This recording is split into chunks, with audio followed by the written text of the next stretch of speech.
I'm 35 years old, and I've been married to Ethan for almost 12 years. We live in a quiet suburb outside of Charlotte, North Carolina, the kind of place where people wave to each other from their driveways and everyone's lawn looks like it belongs in a brochure. From the outside, our life looks perfect. Ethan's a successful architect. I manage operations at a local non-profit, and we have a 7-year-old son named Caleb, who's somehow both the love of my life and a tornado with legs. But inside the walls of our perfectly trimmed two-story colonial, things haven't been right for a while. I don't know when I stopped feeling like Ethan saw me. Not just as a woman, but as a human being. Some days, I'd watch him at dinner, his eyes on his phone, nodding while I spoke, and I'd feel like I was talking to a mirror, reflective. But empty. 3 weeks ago, I found something. A receipt, tucked in the side pocket of his briefcase. 2 cocktails, a steak, and a creme brulee, all at a rooftop restaurant in uptown Charlotte. A place we'd only been to once, on our 10th anniversary, except the date on the receipt wasn't our anniversary. It was a random Tuesday in May, a night I clearly remember because I stayed home with Caleb, who had a fever. Ethan had said he was working late at the office. I didn't confront him. Not right away. I folded the receipt in half, slid it in 2. My journal, and started watching. He started coming home later. Subtle at first, 10, 20 minutes here and there. Then suddenly, it was past 9, sometimes 10:30. Always with an excuse. Meetings, traffic, this damn project. I asked questions, but never in a way that would tip him off. I'd smile, offer to bring him dinner in his office next time. He'd laugh, kiss my forehead, say, "You're too good to me." Last Saturday, I told him I wanted to have a nice dinner at home, just the 2 of us. Caleb would be at my sister's for the night, and I'd cook one of his favorites, pan-seared salmon, rosemary potatoes, and garlic green beans. He didn't question it. If anything, he looked relieved. Maybe he thought I was trying to fix things between us, and in a way, I was. The day of the dinner, I spent the morning cleaning the house top to bottom. I set the table with our wedding china, lit candles, and even opened a bottle of the same Pinot Noir we had at our reception. Everything was perfect. I even curled my hair, something I hadn't done in months. He walked in just after 7, wearing the same blue dress shirt he always wore when he wanted to impress someone. I tried not to flinch. He smiled when he saw the table. "Well, this is a surprise," he said, kissing my cheek. "I thought we could use a little reconnection," I replied, and I meant it, but not in the way he thought. We sat, we ate, we laughed. I kept the conversation light, pretending not to notice how often he glanced at his phone. At one point, he excused himself to the bathroom, and I heard the faint murmur of his voice behind the closed door. When he returned, his smile was a little too tight, a little too forced. After dessert, I stood up and raised my glass. "I want to make a toast," I said. He leaned back in his chair, smiling like a man who believed he'd dodged a bullet. "To my husband," I began, my voice steady. "To Ethan, the man I married 12 years ago, who once surprised me with a picnic in the park on a Tuesday just because I'd had a hard day at work. The man who held my hand through 26 hours of labor and cried when Caleb took his first breath. The man I thought I would grow old with." His smile faltered just slightly, but he didn't say anything. "To the man who, lately, has become a stranger," I continued, "who disappears for hours, leaves unanswered questions, and offers vague apologies.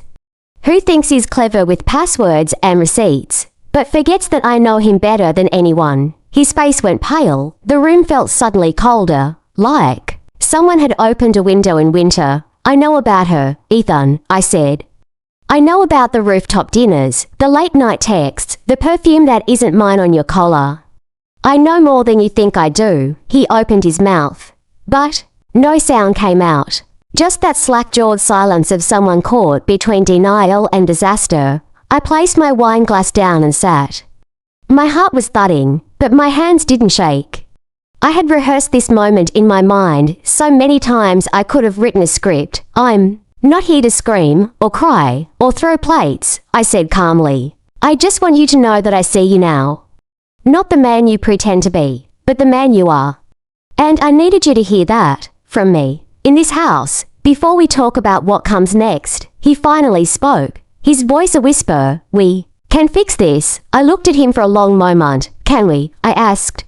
Because I'm not sure I even know who I'm trying to fix it with anymore. The silence that followed said more than either of us could.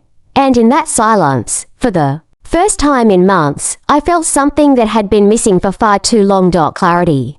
The moment after I delivered that toast, the room felt impossibly still. Ethan's mouth hung open, his eyes searching mine as though trying to find a different truth behind the words he'd just heard. The wine in my glass trembled as I set it back on the table, my fingers brushing the stem. Outside, the June light faded, leaving soft shadows on the living room walls.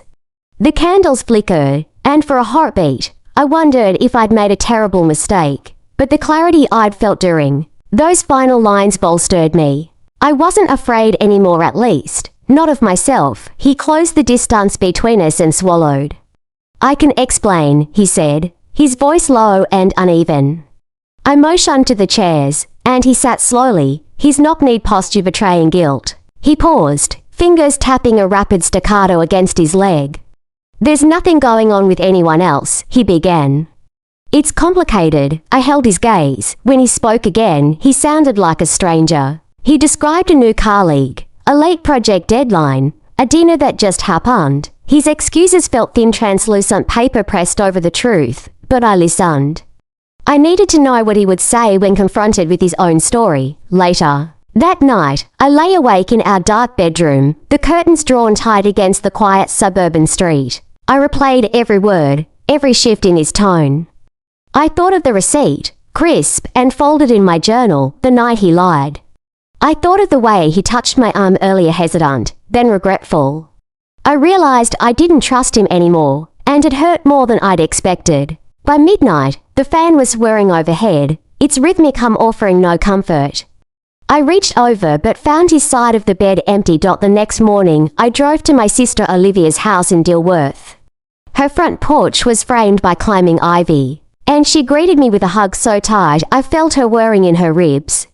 We sipped coffee in her sunroom, light filtering through lace curtains, and I told her everything. She listened without interrupting, her blue eyes clear and compassionate. He's in a bad place, she said finally. Maybe he's lost himself. I glanced at her sewing basket on the coffee table. I'm afraid he lost us. She reached across and clasped my hand. Whatever happens, you're not alone. Back home, the house felt too quiet. Caleb was with his grandparents for the weekend, and I realized how much the children's laughter kept the atmosphere alive. I wandered through rooms we once shared as a family of three, trailing my hand over the banister, inhaling the soft scent of lavender from the diffuser. I remembered when we moved in, how I painted each wall myself, picking colors that felt like hope, pale grey in the living room, a serene blue in the nursery. Now those colors felt like ghosts of better days. The weight of loneliness settled in my chest. I decided to see a therapist. On Monday morning, I sat in her modest office off Tryon Street, the skyline visible through a narrow window. Dr. Ramirez was in her 50s, with sultan pepper hair pulled into a loose bun and glasses that made her eyes look compassionate. I told her about the receipt, the lies, my fear of losing everything I'd built. She nodded, occasionally jotting notes in a leather-bound notebook. It's normal to feel betrayed and uncertain, she said. You've endured a major rupture in trust. I exhaled slowly. How do I move forward? I asked. She leaned forward. We start by understanding what you need, not what he did. That afternoon, the sky darkened, and raindrops spattered against the windshield as I drove past the uptown skyline. I parked near a coffee shop where I'd agreed to meet Ethan. My stomach twisted into knots. My phone buzzed. It was him. Here, I texted. I sat inside, watching through a rain-streaked window as he jogged across the street, umbrella abandoned, hair damp. He stepped inside, water dripping from his collar. He looked wiped out. Sorry, we ordered lattes and found a corner table with high stools. The heat from the overhead lamp mingled with the steam from the cups, creating a bubble around us. Neither of us spoke at first. Finally, he leaned in. I'm sorry, he began, voice rough. I never meant to hurt you. She's just someone who understands the pressure I'm under. But I swear it meant nothing. I inhaled the aroma of my latte, its sweetness clashing with the bitterness of betrayal. I wanted to believe him, I so desperately did, but the ache in my chest wouldn't let me. You lie, I said quietly. You lied about coming home, about dinner, about everything. His shoulders slumped. I know, he whispered. I failed you. I looked past him at the grey sky. Rain slid down the window pane, distorting the buildings outside, much like the lies had distorted our life. In the days afterward, I felt torn between anger and longing. I journaled on my back porch, the humid Carolina air thick with cicadas. At night, I recited therapy reminders, focus on my needs. I knew I faced a choice, repair our marriage or rebuild my life alone. One morning, I texted Ethan, "Are you willing to meet me halfway?" His answer arrived seconds later, and finally softly, "Yes." I spent the afternoon after our coffee meeting walking along the river walk, the humid air heavy on my skin. Every step felt like tracing the path of our marriage, once smooth and easy, now riddled with obstacles. I tried to steady my breathing, reminding myself of Dr. Ramirez's words, "Focus on what you need, not just what he's done." But my heart pulsed with a mixture of anger, sorrow, and a stubborn flicker of hope.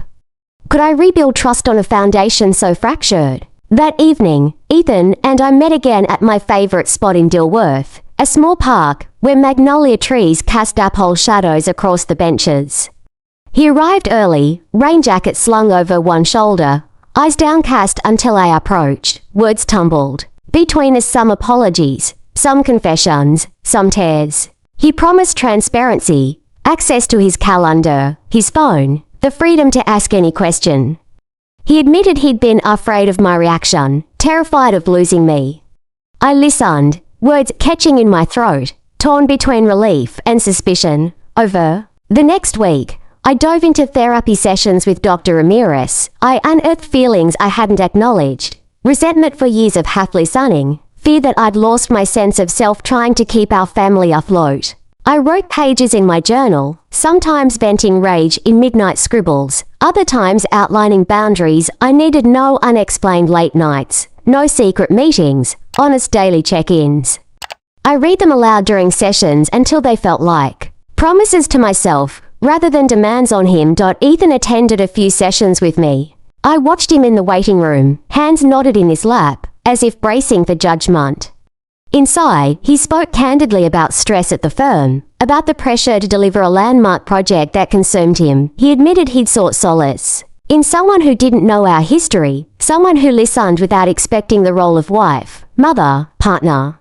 Hearing him speak that confession, raw and unfiltered, ignited both pity and rage within me. One Saturday, we attempted what Dr. Ramirez called a trust exercise. We spent the day apart, checking in only at predetermined times, texting small updates, breakfast eaten, errands run, lunch with a friend.